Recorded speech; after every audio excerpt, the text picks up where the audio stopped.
Hey everyone, today I have Dr. Lynn Schooley who's come back to talk to us about best practices for co-therapy. Welcome, Dr. Schooley. Hi. Hello. So tell us a little bit about your journey with doing co-therapy. Well, it starts all the way back in my doctoral studies and the live practicums that we did there. And we would go in pairs. You know, we would go in as co-therapists. And my first several experiences were not so great because I couldn't think fast enough. And so my co-therapist was always doing all the talking, right? And that inspired me to really work at being able to craft questions and many of the things that we've talked about in other settings, our other blogs. But over time, I began to really appreciate the benefit of co-therapy, particularly in a job that I had here locally where we only had 6 weeks. So it was the program, the grant was that you had 6 weeks to work with the family. These were families where a child had been hospitalized for suicidal ideation or other sort of self-harming things. They would come home and we'd have 6 weeks. We could meet as often as we wanted during those 6 weeks. And there was a team of us. This was very unusual for me. Almost the whole team were all marriage and family therapy doctoral students from our school. Okay. So we all talked the same talk. And as we were trying to, there weren't as many cases maybe to fill all of our caseload. So we did a lot of co-therapy to get out there and do the work. And so from that, I've developed some practices that I talk about all the time. And then when I became a teacher of practicum, and I would always have students, particularly in their master's practicum, go in pairs for a number of reasons. One is just so they could be in the room. There's a big difference between being in the room with clients and being behind the mirror, right, or reading about it. So just to get, throw them in the pool, basically. And so then I would give them these ideas so that they would have something to talk about, all right? So for the newest therapists, what would happen, I'd say, is one might start talking. We would pre-session. So that's rule number one, pre-session. Okay.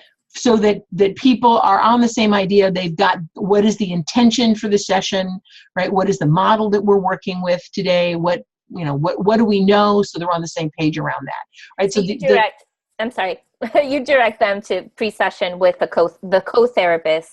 Absolutely. Session together for that session. Right. In practicing, of course, it would be the whole team, but it would be for the two of them to have a game plan. Now, in most things, like in war, you can plan the first engagement and then all bets are off, right? Okay. So I would often ask questions like, what would blow you guys out of the water? What would be so shocking you wouldn't know what to do? Let's brainstorm how you would do it. They would say things like, well, what if they start arguing in front of us? So we would strategize, how would you manage that, right? Or, based on what what do you anticipate will happen? And what is your theory of what's going on? It's more like the theory of the problem, not your model theory.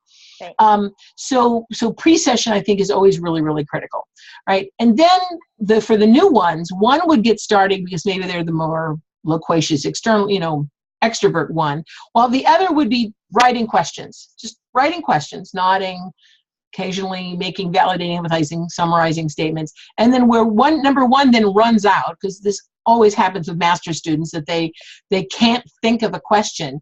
Number two is ready, because they've been writing questions, right, to jump in with those questions. So you can kind of tag team. Right, that's one way to do it, is to tag team. Okay, so to have a method for the speaking and the preparation in the session. I think all of these things are about preparation and how to share airtime. Absolutely. Yeah. So one is to tag team, right? When one runs dry, the other one goes in. Okay.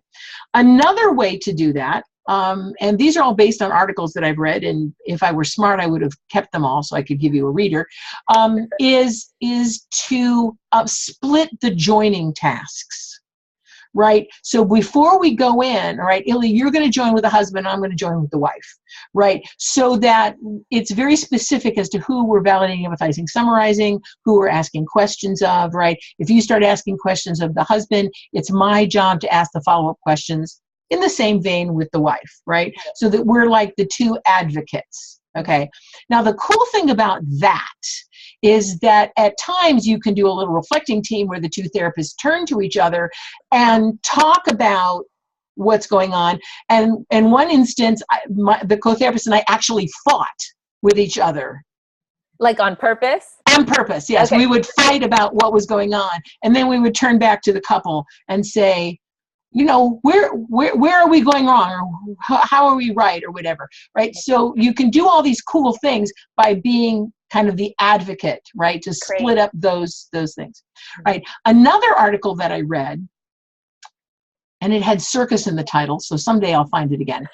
They talked about having 5 therapists, okay, and that on a continuum from most pessimistic to most optimistic, and then everything in between, right, that they would speak to that. So with co-therapists, right, you could cover all the solution talk and I would cover all the problem talk.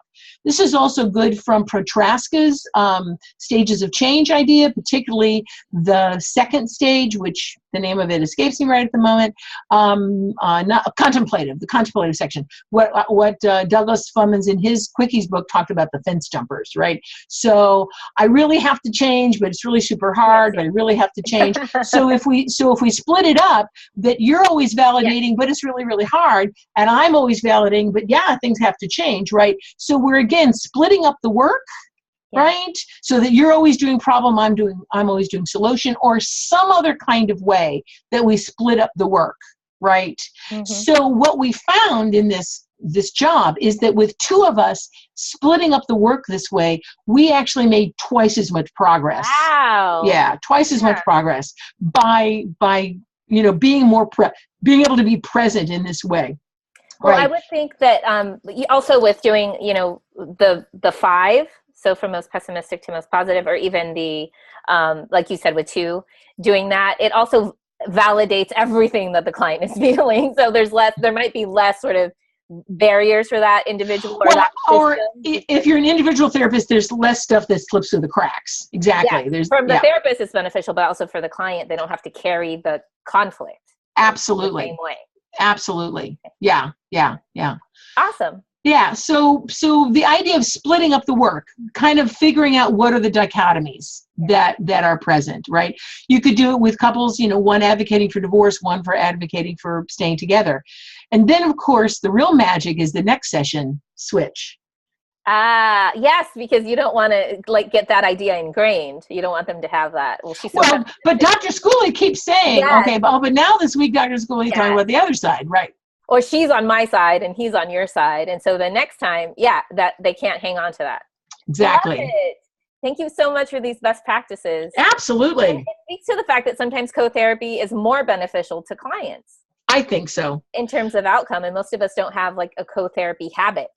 So well, and I get it. The co-therapy is tough because, you know, who's going to do the billing and how do you split the fee? And, you know, it's great in an academic setting. It's great in what I'm doing right now, because I really don't worry about the money. I'm really doing it just to keep my hand in, you know, that sort of thing. It's also great for training purposes, right? And being able to be a backup to a new therapist so that when they go up, you know, I can, you know, the more seasoned therapist can do a prompt or do a reflecting team, you know, moment or things like that. Fantastic. Thanks for these best practices and for your time today, Dr. My pleasure.